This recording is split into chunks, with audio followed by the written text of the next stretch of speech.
un choix délicat, celui qui doit être opéré sur la personne devant diriger la Commission électorale nationale indépendante. Ailleurs, ce n'est même pas un problème, parce que les gens se font confiance.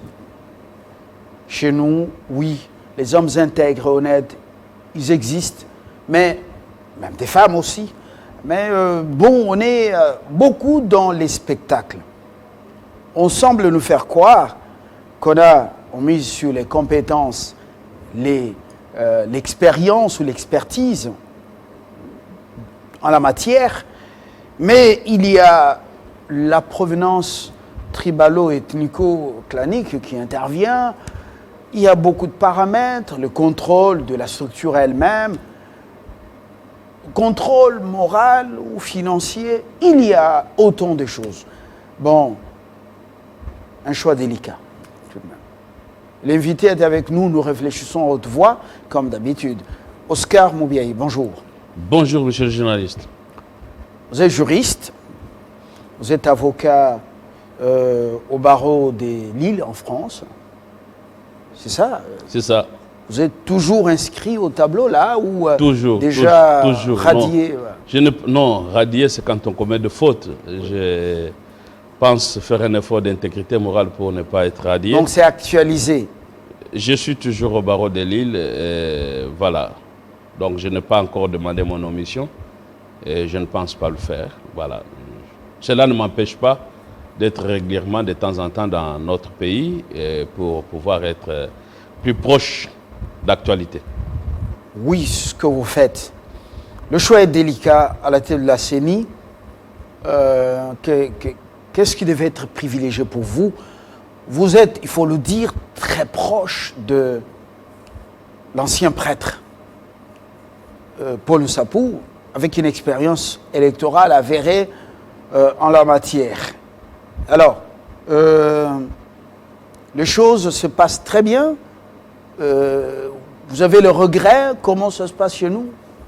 Bon, le seul regret que je peux avoir quand je puis suivre le feuilleton en confession religieuse, quand je l'ai suivi de l'extérieur, le regret que j'ai, c'est de constater que même là où on a espéré qu'il y aurait beaucoup plus on va dire, des critères basés sur la moralité, la confiance, qu'on venait de dire, mais on a appris aussi que les intérêts ont divisé et que le Saint-Esprit a semblé s'éloigner de nos conflits. Les intérêts financiers, bon, logistiques, les intérêts forcément politiques, tant politico que financiers. On fait que un candidat puisse être comme ça, présenté à l'opinion comme l'homme-providence, alors qu'il y a beaucoup d'autres candidats qu'on aurait on aurait voulu plutôt qu'il y ait beaucoup plus de transparence, qu'il y ait beaucoup plus de débats entre candidats pour permettre à l'opinion de se faire l'idée du critérium. Mais maintenant, nos confessions religieuses se sont divisées. Je sais qu'on a donné le moratoire qui va expirer. Nous pensons que le Saint-Esprit va pouvoir revenir et inspirer les confessions religieuses pour qu'ils puissent se mettre d'accord sur un candidat qui puisse garantir les élections libres, transparentes et crédibles. Vous le dites bien, la mission du Saint-Esprit, c'est d'annoncer aux hommes ce qu'il entend auprès du Père. Ce n'est pas pour venir trancher les bobos, les choses du monde. Voilà, bon, s'il a changé de mission, gloire à Dieu, qu'il vienne trancher. Mais il a une mission bien définie dans la Bible. Nous revenons à l'homme-providence auquel vous faites allusion. Denis Kadima, pourquoi vous doutez de son expertise à la tête de EISA depuis plus d'une décennie? Pourquoi vous parlez de l'homme-providence? Non, nous ne pensons pas qu'il y ait d'hommes ou disons providentiels. Mais nous disons tout simplement que nous n'acceptons pas qu'on puisse faire passer par les coups médiatiques une personnalité, si expérimentée soit-elle, comme l'homme-providence. Non, nous aurions bien Personne voulu... n'a parlé de l'homme-providence, ça vient de vous. Non, j'étais en train de vous faire voir qu'on veut nous faire croire, par exemple, que celui que vous venez de citer, ça soit l'homme providentiel et l'unique, de sorte que si ce n'est pas lui, il y a chaos. Et là, nous disons non. Et il y a d'autres candidats aussi expérimentés, aussi compétents, qui ont fait preuve, n'est-ce pas, de leur expérience, expertise et surtout de leur combat et beaucoup plus davantage encore de leur intégrité morale. Pourquoi ils n'ont pas été pris en compte dans la course, dans le processus des recrutements ou de choix, d'élimination? Mais ce sont des manœuvres dilatoires et des coups bas que nous déplorons et que nous estimons maintenant que la sérénité revient, que le Saint-Esprit va guider les hommes de Dieu, et quand ils seront animés et guidés par cet esprit-là, ils verront qu'il y a des candidats comme Paul Sapou que vous avez cité, dont l'expérience et l'expertise est très utile à notre nation et que je pense que les Congos passeraient à côté et commettraient une erreur de ne pas pouvoir faire, n'est-ce pas, appel à cette expertise-là ou de ne pas en prendre en compte. Vous parlez de EISA. EISA, c'est une organisation ou une ONG sud-africaine. Paul Sapou, c'est... On ne parle pas de... EISA n'est pas une organisation essentiellement sud-africaine. C'est un institut électoral d'Afrique australe. Et l'Afrique australe, vous voyez combien de pays. Il ne faut pas réduire quand même EISA... Mais les élections, c'est essentiellement national. Oui, mais ça se passe dans plusieurs pays et ça a donc fait preuve. Il faut que l'on sorte, multinational. Il faut que l'on sorte de la mentalité du colonisé. Les colonisés pensent que ce qui vient d'ailleurs, ce qui soit meilleur. Et on nous éblouit souvent avec une expertise dite internationale. Non.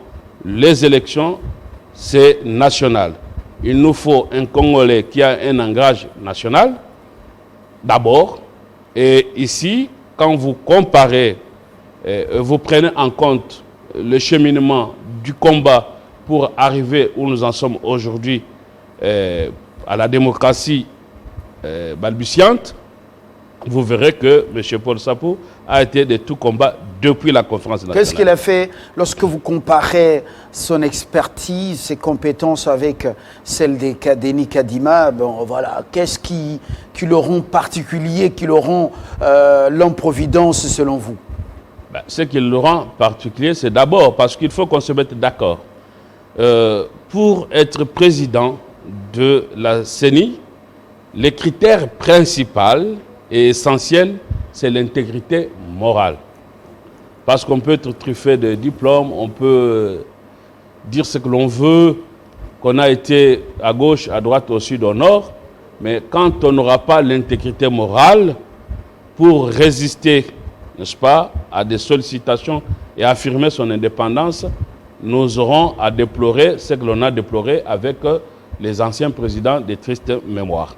Donc aujourd'hui, quand vous prenez Paul Sapou, vous ne pouvez pas douter de son intégrité morale parce que ce monsieur a été au front pour les combats et l'avènement de la démocratie. Alors, qu'est-ce qu'il a fait? Oui. Paul Sapou, vous le verrez déjà à la conférence nationale, dans la société civile, se battant pour l'avènement de la démocratie.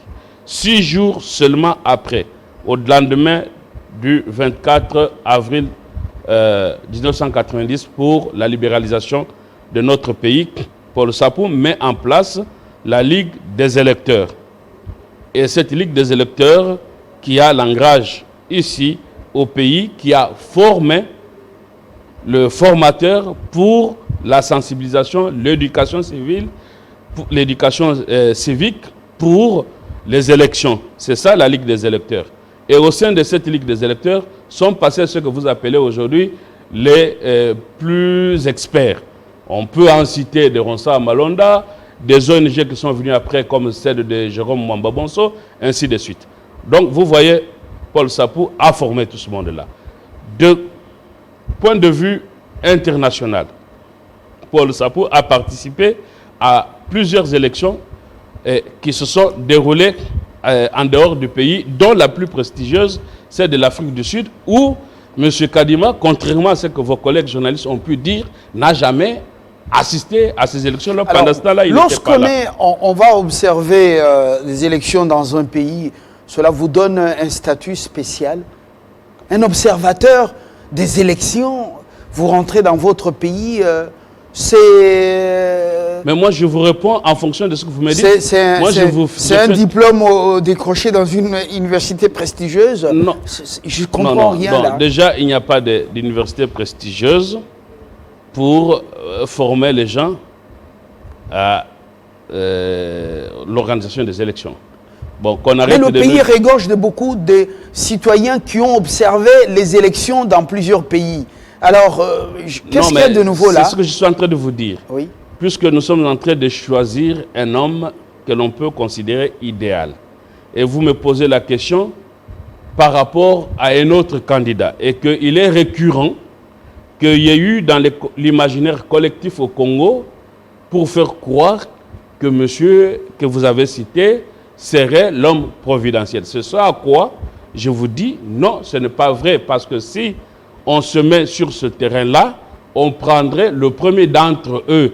Et le premier d'entre eux, sans fausse modestie, et l'évidence, les éléments le prouvent, et les images existent, la réalité, on ne doit pas la trahir, c'est M. Paul Sapou. Qui est le premier d'entre eux. On ne dit pas qu'il est providentiel, mais on se dit qu'il est au moins, si vous mettez, comme l'on pourrait dire, pièce contre pièce, si vous dites international, nous vous disons, quand vous parlez d'observation internationale, parce que vos collègues ont tenté à faire croire que le monsieur de l'Afrique du Sud que vous citez aurait été aux élections de Nelson Mandela. Nous disons qu'il n'y a pas été. Voilà, je n'entre pas dans les comment on appelle, dans les polémiques des réseaux sociaux. Je voudrais que nous puissions rehausser le débat. Oui. Alors, comment un homme avec une telle expertise en matière électorale, avérée, un ancien prêtre, parce que j'ai suivi sa biographie sur la toile, qui a été parrainé par un grand aussi au niveau du Vatican, mais qui a préféré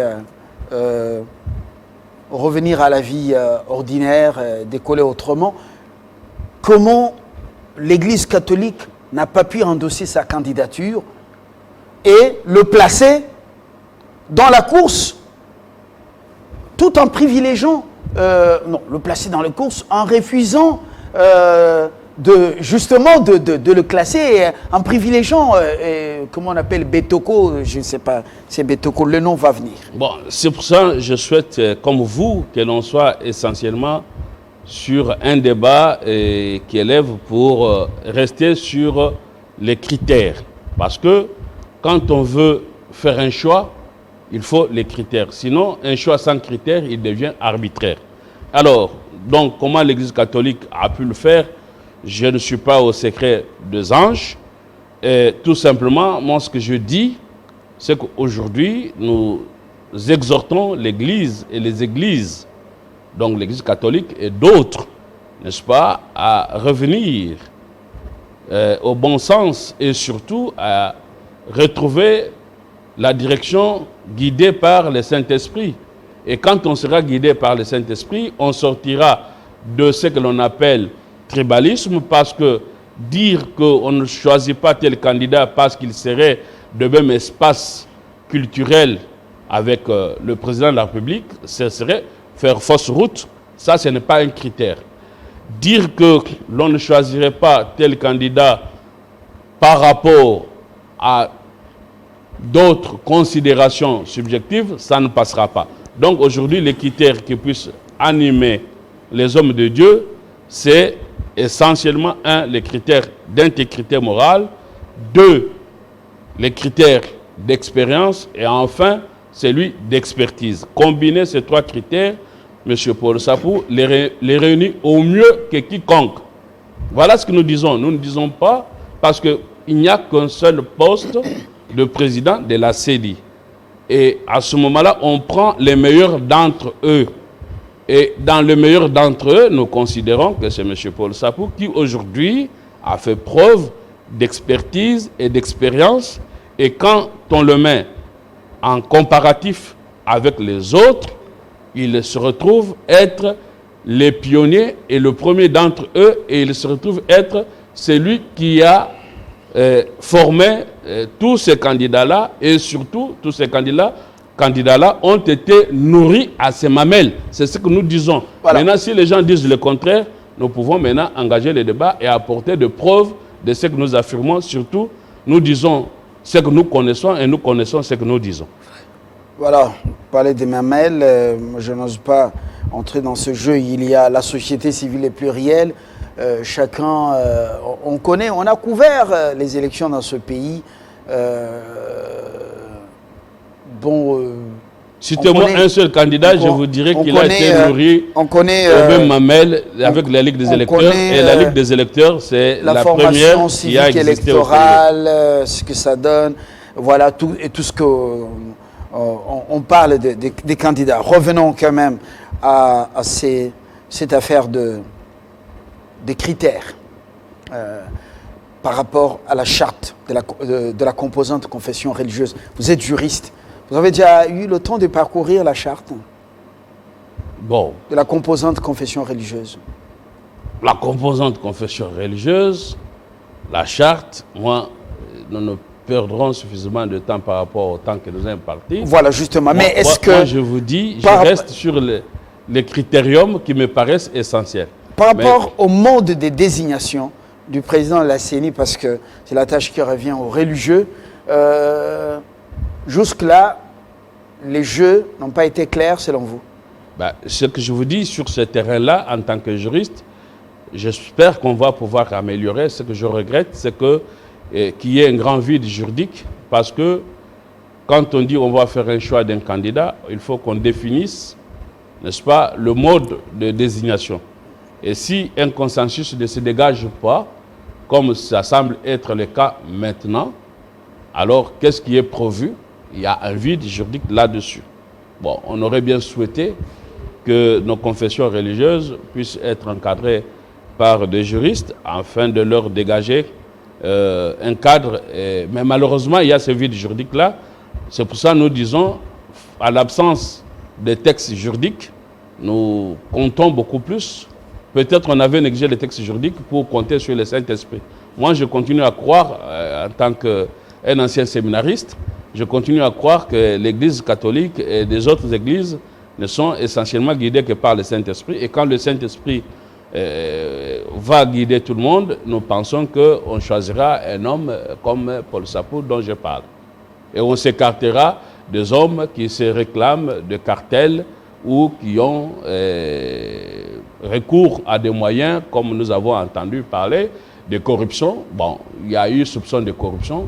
Et autour de ce soupçon-là, il y a un seul nom, celui que vous avez cité, le Sud-Africain, que vous avez cité, qui est au cœur de toutes ces divisions-là. Nous pensons qu'aujourd'hui, il faut écarter les candidats qui entraînent le clivage et aller vers un candidat qui permet le consensus. Et je crois que le candidat Paul Sapou en tout cas, dégage un consensus.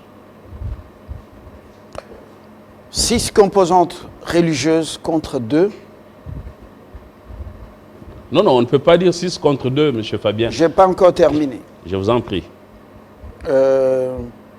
C'est rien, ça ne représente rien, même si vous n'avez pas lu la charte. Non, je ne vous ai pas dit que je n'ai pas lu la charte, mais je vous ai dit que compte tenu du temps qui est le vôtre, je voulais qu'on me recentre, parce que charte, c'est quoi? C'est, on va dire, un code, n'est-ce pas, qui met les critériums et les conditions et les règles. Donc maintenant, je vous ai dit que je constate malheureusement quand vous lisez cette charte-là, et dans tout ce qui est prévu, il y a essentiellement un vide juridique qui conduit à quoi? Qui conduit quand il n'y a pas un consensus, il n'y a pas le vote. Alors, quand vous parlez de 6 confessions religieuses, non, il n'y a pas eu 6 confessions religieuses autour d'un candidat. Vous avez compris que ce PV-là a été entaché de vices et surtout, c'est un PV que les 6 confessions religieuses elles-mêmes ont dit que ça a été obtenu sous menace et sur base de corruption. Voilà. Ce n'est pas la fraude corrompt tout. C'est pas, il n'y a pas de preuves avérées. Vous êtes non, il y a les aveux. Un juriste, vous êtes un juriste rompu. Vous prestez au barreau de l'île en France. Vous avez choisi de rester en France. On peut vous appeler Monsieur Moubiaï, le français. Paul Sapou a choisi d'aller rester dans un pays étranger à un moment donné. Il avait séché le pays ici. On peut l'appeler l'Américain. Je crois que tout ça, c'est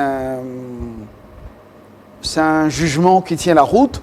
Et puis, voilà, le Sud-Africain, lui, bon, parce qu'il n'a pas assisté aux élections à la présidentielle qui avait plébiscité Mandela. Donc, voilà, toute son expertise électorale est remise en cause.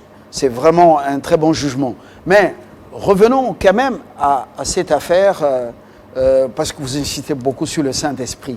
À ce stade, Mbosso Nkodi Apwanga ne fait que donner des, comment on appelle? Moratoires. Des moratoires. En même temps, il croit que la démarche est légitime par l'Assemblée nationale, la commission paritaire. Outembi, avec Bokundoa, ne veulent pas, donc restent de marbre, vous comprenez le jeu. Alors finalement, nous allons vers quel schéma? Bon, déjà, vous me permettrez d'un seul mot pour clarifier la situation. M. Paul n'a jamais choisi d'aller vivre à l'étranger, mais a été à l'exil compte tenu de son combat contre la dictature. En revanche, les autres ont fait le choix d'aller vivre à l'étranger. Ça, c'est la première différence. Et enfin, la deuxième, c'est que M. Paul Sapou est resté avec l'ancrage avec le pays. Bon, une fois que l'on a dit ça, il n'y a pas un comparatif possible à pouvoir faire.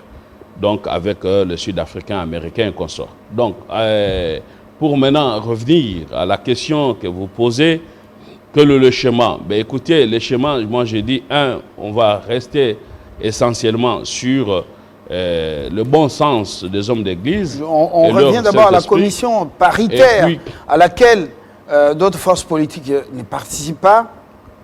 Et puis, les deux religions, catholiques et protestantes, n'acceptent pas de pouvoir recevoir cette commission paritaire.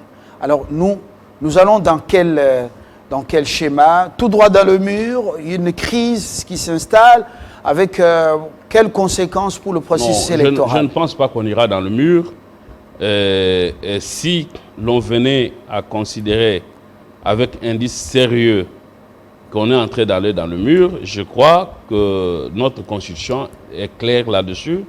Et à ce moment-là, on invitera M. le Président de la République parce que ça menace le bon fonctionnement, n'est-ce pas, des institutions, et il pourra reprendre les dossiers à main. Et je suis sûr qu'aujourd'hui, si le Président s'est saisi de ce dossier-là et convoque les uns et les autres, on pourra sortir un consensus. Maintenant, je pense que la sagesse le guide à ne pas fouiner son nez en vertu des séparations de pouvoir, en laissant faire. Mais je crois qu'à un moment donné, si on n'arrive pas à faire preuve de sagesse et du Saint-Esprit, je pense que le Président de la République pourra se saisir du dossier parce qu'il est le seul, n'est-ce pas, qui est garant de la nation, parce que ça crée aussi un problème de cohésion nationale. Il est garant de la Constitution, garant de la cohésion nationale,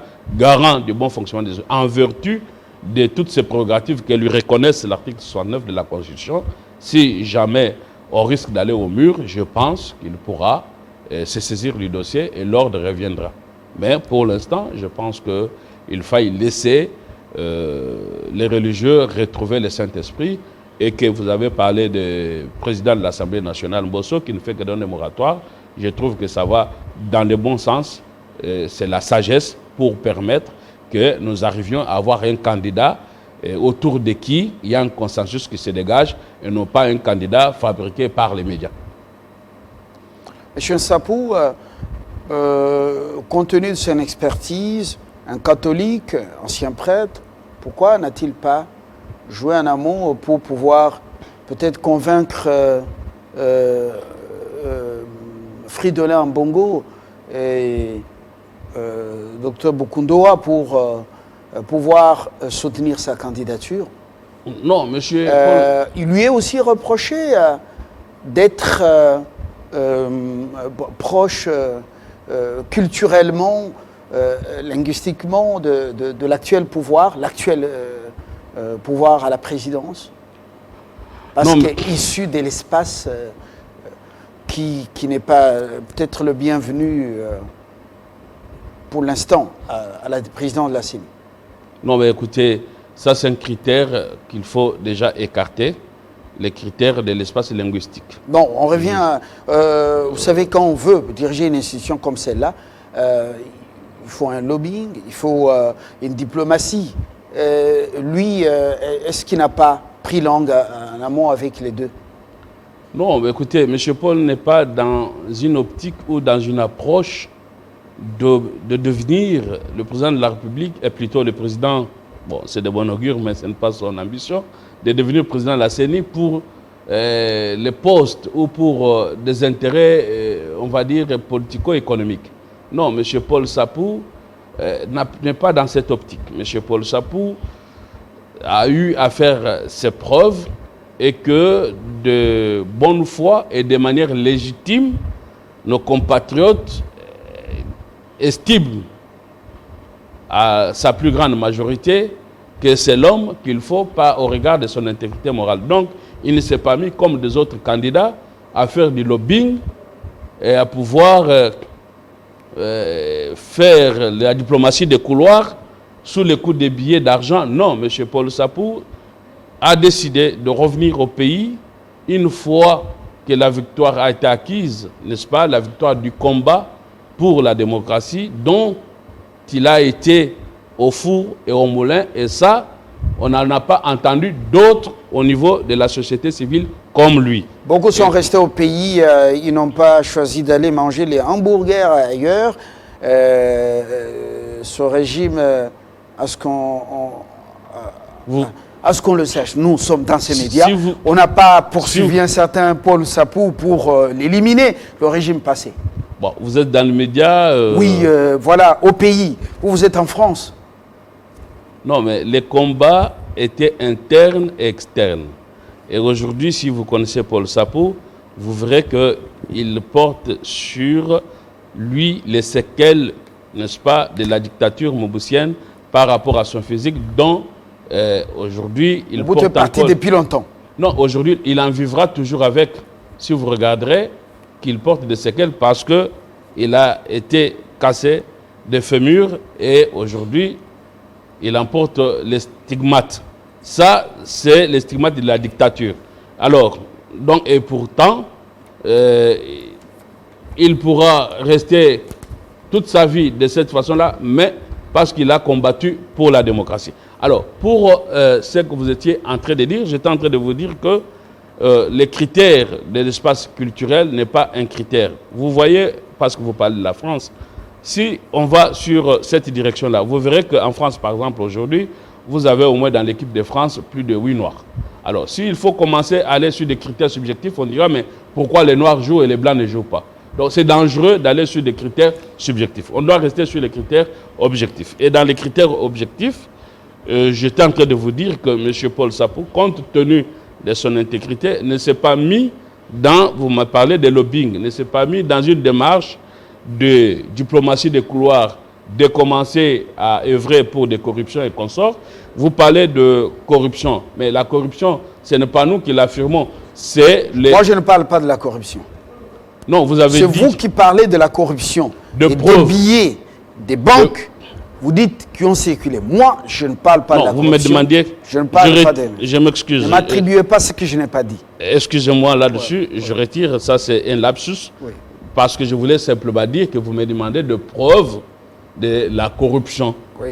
Je me relançais moi-même pour vous répondre Oui. par rapport aux preuves. Alors, concernant les preuves, il y a eu des aveux. Et ces bruits-là de corruption, c'est certains membres des confessions religieuses eux-mêmes qui l'ont dit. Et quand l'Église catholique le dit, n'a pas inventé. Et il semble même qu'il y a des audios qui existent. Donc, pour les candidats, autour de qui... Il semble. Donc, vous êtes un juriste, il semble. Ben, je parle avec toute prudence du langage. Oui. Mais si vous voulez, ce n'est plus un secret pour personne. Et même s'il n'y a pas de preuve, il y a eu un bruit qui n'est pas bon. À partir du moment qu'on est en train de chercher l'intégrité... Et le bruit à la télé, pour l'image du pays, vous dites qu'il y a eu corruption, l'argent a circulé. Non, mais écoutez, si pour l'image du pays, ben, partout au monde, quand il y a des gens qui s'écartent de la moralité et qui ont corrompu, on ne cache pas, on ne couvre pas l'immoralité. L'immoralité, on la dénonce.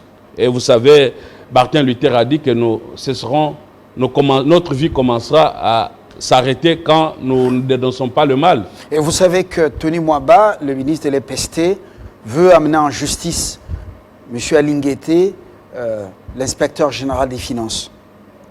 Bon, écoutez, ça c'est un dossier que je n'ai pas suivi. Non, vous savez, à cause des choses qu'on raconte, qu'on publie, on peut amener quelqu'un en justice et vous savez qu'il est prêt à le faire. Ben, bien sûr, si c'est une diffamation, mais en même temps, quand vous parlez du ministre des EPST et l'inspecteur des finances, ben, chacun est libre d'exercer son droit. Ce qui m'intéresse, moi, d'un seul mot par rapport à l'inspection des finances, je salue l'inspection des finances, mais je me dis que c'est incomplet dans notre pays qu'il faille nécessairement faire aboutir les gestions en créant ce qu'on appelle les parquets financiers. On ne peut pas avoir une brigade financière sans un parquet financier. On ferme la parenthèse, c'est un autre dossier.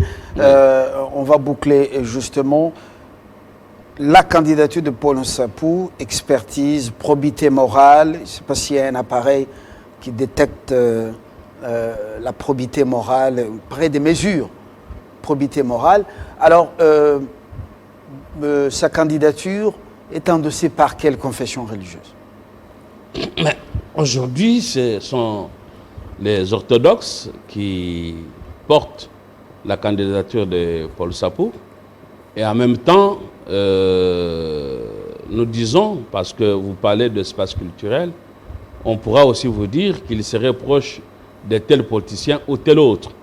Sauf que, comme j'étais en train de vous le dire, comme tous les experts aujourd'hui connus dans le pays en matière électorale, j'étais en train de vous indiquer qu'ont été nourris au moment de Paul Nsapou, autant que je peux vous indiquer aussi qu'il n'y a aucun politicien congolais qui était dans l'opposition, qui combattait la dictature, qui ne soit pas passé par Paul Nsapou pour obtenir, n'est-ce pas, protection dans le cadre des droits de l'homme.